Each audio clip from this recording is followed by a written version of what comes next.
someone actually who we were dealing with around this said, have you ever tried processing textiles? And we hadn't, but we also were nervous because we thought, does anyone care?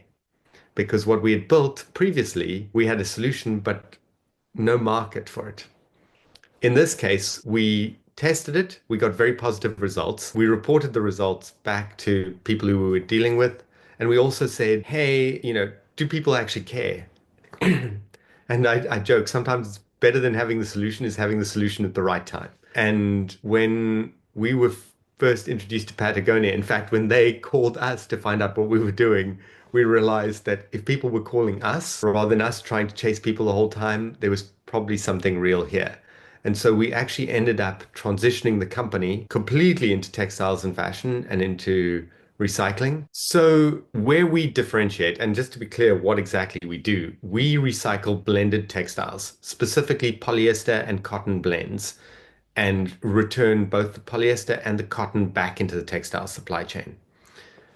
That is pretty much what makes us unique. People don't realize that their clothes are made largely out of three things. In fact, all textiles, whether you sit on it, whether it's hanging on your windows, it's all made out of three main things. It's made out of oil in the form of polyester. It's made out of cotton, which is the second most dominant fiber. And then the third one is it's made out of trees, which people do not realize.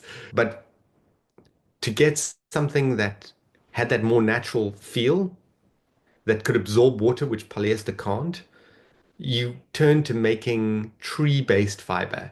So you cut down the tree and you process it to get to this pure cellulose, which is one of the main materials in plants. And then you turn that into a fiber.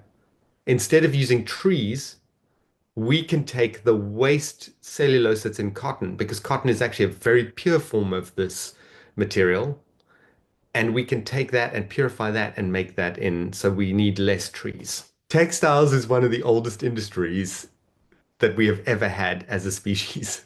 We have worn clothes for a long time.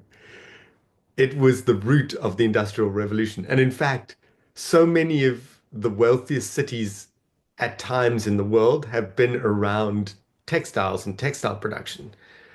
And so shifting such a massive industry, which, I mean, people just don't understand how big we're talking, uh, requires building alliances, building collaborations. We need to build awareness even with the customers so that they're aware of the profile of their clothes and things. So we're seeing the shift globally. If you think about it, France was ahead of the curve. They've had an EPR scheme since 2012 for textiles. They're reworking it. There are always challenges, especially if you go first. You learn all the challenges, and everyone gets to learn from anything that you learn.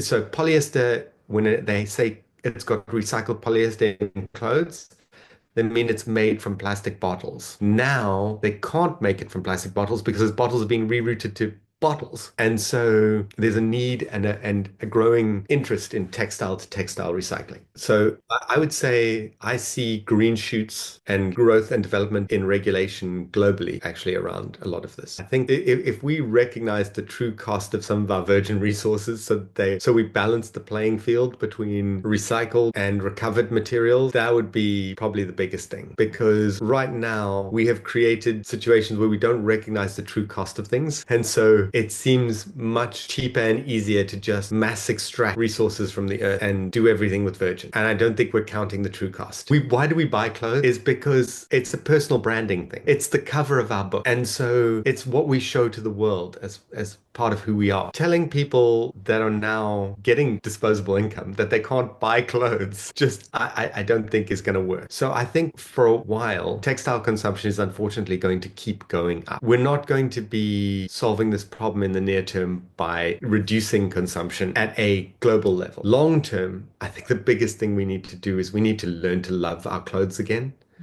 We have changed our attitude to clothes over the last few decades. We've been trained to consume and trained to buy, buy, buy. And because you are trained to, the only way to get people to constantly buy things is if the things that they currently have are no longer worthwhile, no longer have worth. So we've started to be trained to think of our clothes as disposable, something we just throw away.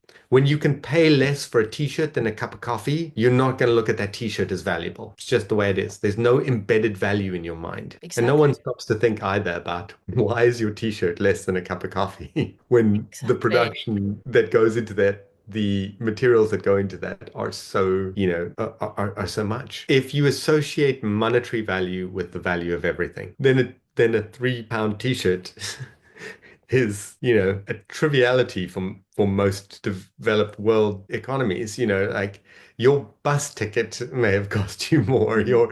your train ticket cost you more.